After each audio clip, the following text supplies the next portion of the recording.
Assalamualaikum. Welcome to my channel Literature and Grammar. In today's video, I will discuss with you how to use let in your daily conversation. सबसे पहले आपको ये समझना चाहिए कि आप let कब और कहाँ इस्तेमाल करते हैं। अगर किसी सेंटेंस में एक शख्स दूसरे शख्स को किसी काम की इजाज़त देता है तो हम let का इस्तेमाल करते हैं। इजाज़त से आपके जहन में ये सवाल आएगा कि इजाज़त के लिए तो हम अलाउ इस्तेमाल करते हैं। Now let me tell you, let is equal to allow. अगर आप गौर करें तो मैंने आपसे कहा है let me tell you. Basically the general meaning of let is करने दो। I said let me tell you means मुझे बताने दें। I am asking your permission to tell you कि लेट जो है इक्वल है अलाउ के। अलाउ और लेट का मतलब तो एक ही होता है, लेकिन दोनों को इस्तेमाल करने का तरीका अलग है। Let is the informal way of getting permission, but on the other side allow is the formal way of asking permission. मिसाल के तौर पर अगर आप अपने दोस्तों से या अपने कुलीग से या ऐसे लोग जिनसे आप बेतकल्लुफाना गुफ्तगू करते हैं बात कर रहे हो तो फिर आप लेट का इस्तेमाल करते हैं। If you talk to your friends then you will say let me play or let me write a letter or let him to solve the sums. मगर जब आप अपने बड़ों से जिनकी आप रिस्पेक्ट करते हैं या जिनसे अदब से बात करते हैं, जैसे आपके पेरेंट्स, टीचर या फिर आपका बॉस, इनसे बात करते हैं तो फिर आप अलाउ को इस्तेमाल करते हैं। मिसाल के तौर पे जब आपने अपनी टीचर से क्लास में बैठने की इजाज़त लेनी हो तो फिर आप क्या कहेंगे? आप कहेंगे allow me to sit in the class. अब आप समझ चुके होंगे कि आपने लेट को कब इस्तेमाल करना है। Form of verb, we use first form of verb. Now I will tell you 3 ways in which you can use let in your daily conversation. In first way we will understand how to use let in journal statement. लेकिन सबसे पहले आपका ये जानना ज़रूरी है कि इस तरह के जुमलों में आप प्रोनाउन की ऑब्जेक्टिव फॉर्म इस्तेमाल करते हैं।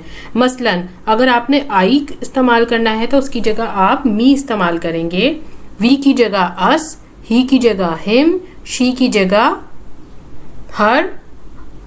इट और यू की ऑब्जेक्टिव फॉर्म भी इट और यू ही होती है, इसलिए आप उसे इसी तरीके से इस्तेमाल करेंगे, जबकि दे की जगह आप देम इस्तेमाल करेंगे। अब हम जुमलों का जर्नल स्ट्रक्चर देखते हैं। इन जुमलों में आप सबसे पहले लेट लगाएंगे, उसके बाद ऑब्जेक्ट लगाएंगे, फिर फर्स्ट फॉर्म ऑफ वर्ब लगाएंगे, उसके बाद जुमले का जो बकिया हिस्सा है आपका other part of the sentence है वो आपने इसमें ऐड कर देना है। For example let her do her work, let us ride a car, let him come in, let the children enjoy, let Ali read. इन तमाम सेंटेंसेस को देखें, आपने प्रोनाउन की ऑब्जेक्टिव फॉर्म यूज की है। अगर आपने किसी काम की इजाज़त नहीं देनी हो तो फिर आप लेट से पहले डू नॉट लगाएंगे। For example do not let him plug the flowers, don't let me write a letter, do not let him in. अब इन तमाम सेंटेंसेस में आपने स्टार्ट में डू नॉट या डोंट लगा दिया है तो फिर आपका जुमला नेगेटिव में चला गया है। Now we will talk about the use of let's. Let's असल में कॉन्ट्रैक्शन है लेट अस की। इसका उर्दू में मतलब है आओ। ऐसे जुमले जिनके स्टार्ट में आओ लगे, जैसे आओ खेलें, आओ चलें, आओ बारिश में नहाएं, इस तरह के जुमलों में आप लेटस या लेट्स इस्तेमाल करते हैं। अब हम इसकी और एग्जाम्पल्स देखते हैं। Let's wait, let's talk to the children, let's study together, let's go for a walk, let's play. Now we will see use of let as a verb. let असल में एक verb है। इसका मतलब है ने देना, ने दो। जब आप let को verb के तौर पर इस्तेमाल करते हैं तो इसे आप tense के हिसाब से इस्तेमाल करेंगे। let की सेकंड और थर्ड फॉर्म भी let ही है।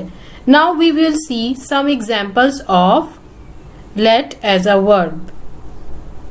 Ali will let him write a letter. I let him play cricket. Saim is letting Ali eat an apple. Hamna was not letting Alia cook food. He has let them to do work. इन तमाम sentences को अगर आप गौर से देखें, हमने late को according to the tense इस्तेमाल किया है। जैसे जब हम विल इस्तेमाल कर रहे हैं तो उसके साथ हमने फर्स्ट फॉर्म इस्तेमाल की है लेट की। इसी तरह हम जो टेंस इस्तेमाल करेंगे हम उसी तरह से लेट को इस्तेमाल करेंगे। जैसे कॉन्टिन्यूस टेंस में हम वर्ब के साथ आईएनजी लगाते हैं तो हम लेट के साथ आईएनजी यूज करेंगे और इसे लेटिंग कहेंगे। Thanks for watching my video. Please hit the subscribe button if you like my video.